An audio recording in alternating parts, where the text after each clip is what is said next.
Baik, assalamualaikum warahmatullahi wabarakatuh.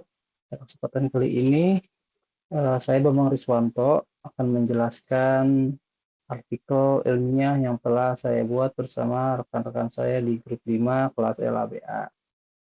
Jurusan Informasi Universitas Bina Nusantara tahun 2025 dengan judul Dampak Penggunaan Artificial Intelligence atau AI pada Sistem Informasi.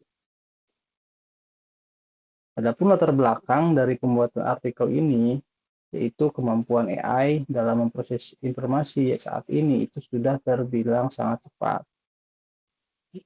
Lalu implementasi dari AI itu sendiri dalam berbagai perangkat sudah sangat masif. Kemudian pemanfaatan robot berbasis AI di bidang kesehatan juga sudah mulai dilakukan sehingga sangat membantu para tenaga kesehatan dalam melaksanakan tugas mereka. Kemudian tantangan dari implementasi AI ini masih sangat banyak. Walaupun banyak keberhasilannya, tapi tantangannya pun tidak kalah banyak. Dan itu harus dicari solusinya. Nah, dari keseluruhan itu, kita akan mencari dampak positif maupun dampak negatif dari implementasi berbagai macam teknologi AI. Mungkin sekian latar belakang yang saya sampaikan. Kurang maaf. Slide selanjutnya akan dilanjutkan oleh rekan saya yang lainnya. Terima kasih. Wassalamualaikum warahmatullahi wabarakatuh.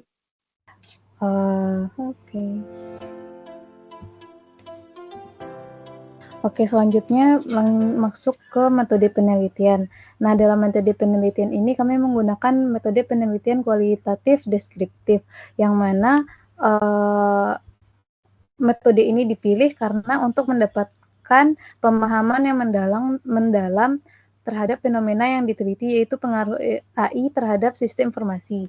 Desain penelitian ini terdiri dari dua bagian. Pertama itu studi literatur dan kedua wawancara. Nah, studi literatur ini dilakukan untuk melakukan tinjauan pustaka terhadap penelitian sebelumnya yang memiliki tema sama dengan penelitian kami. Lalu kami melakukan identifikasi tentang inti dan teritori yang relevan untuk penelitian ini. Selanjutnya, wawancara. Nah, dalam wawancara ini kami melaksanakan wawancara dengan 3 orang profesional yang sehari-harinya bekerja di bidang IT untuk mendapatkan perspektif beragam dari mereka terhadap kecerdasan buatan AI ini dalam dunia kerja dan teknologi. Ketiga narasumber ini itu dipilih berdasarkan pengalaman mereka dan keahlian mereka. Selanjutnya itu adalah pengumpulan data. Nah, di pengumpulan data kami mau wawancara dengan 3 orang. Yang pertama itu Bapak Lutfi, yang kedua Bapak Herman, yang sama Ibu Izati Tudja. Nah, di sini setelah mendapatkan hasil wawancara, maka kami akan melakukan analisis.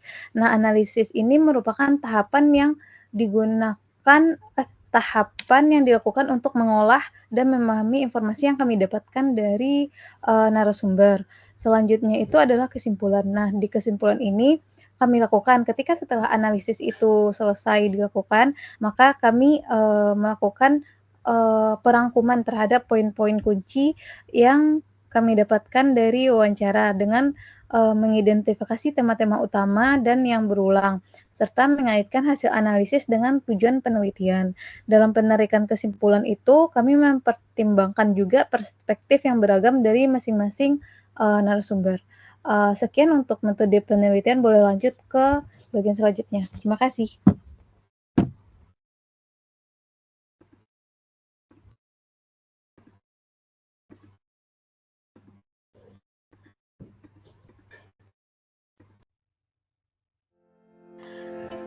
Assalamualaikum, saya Ingrid Bunga Mustika. Berikut adalah simpulan dari hasil metode penelitian wawancara dengan 3 narasumber kami. Saudara Lutfi merasa peran AI sangat membantu di sektor pendidikan dan kesehatan meskipun memiliki tantangan di setiap sektor seperti integrasi sistem lama ke sistem baru yang tidak praktis. Sering digunakan dengan tidak bijak terutama pada sektor pendidikan. Dan kurangnya peran pemerintah dalam memberikan edukasi serta regulasi dalam penggunaannya di setiap sektor. Menurut pendapat narasumber kami yang kedua, Saudara Hermawan, secara garis besar beliau memiliki kesepakatan dengan jawaban sebelumnya. Namun tambahan pendapat menurut beliau karena belum ada regulasi yang melindungi hak-hak para pekerja dari ancaman kehilangan pekerjaan karena penerapan AI.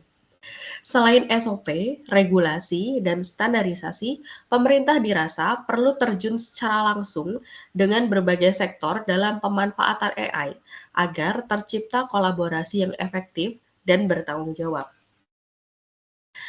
Sedikit adanya perbedaan pendapat dalam sektor kesehatan dalam penerapan dan pemanfaatan AI. Diutarakan oleh narasumber kami yang ketiga, Saudari Izzatin, merasa bahwa AI ini adalah alat bantu yang efektif dan cepat pada alur pekerjaan, namun tidak pada diagnosa kesehatan. Menurut beliau merasa bahwa diagnosa kesehatan seharusnya tetap dilakukan oleh tenaga ahli sesuai dengan kemampuan dan intuisi yang dimiliki tenaga kesehatan tersebut sebagai pertimbangan klinis.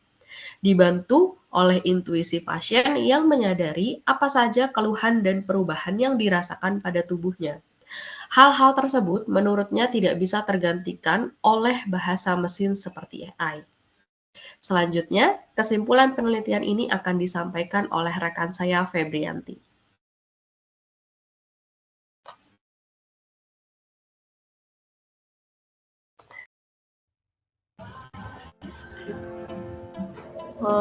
Saya Febrianti Sutumeang akan mempresentasikan dari hasil kesimpulan penelitian kami. Berdasarkan hasil penelitian ini, dapat disimpulkan bahwa perkembangan teknologi AI memberikan dampak signifikan terhadap sistem informasi. AI menawarkan berbagai manfaat, antara lain peningkatan efisiensi operasional dan otomatisasi tugas rutin, yang memungkinkan organisasi menghemat waktu dan sumber daya.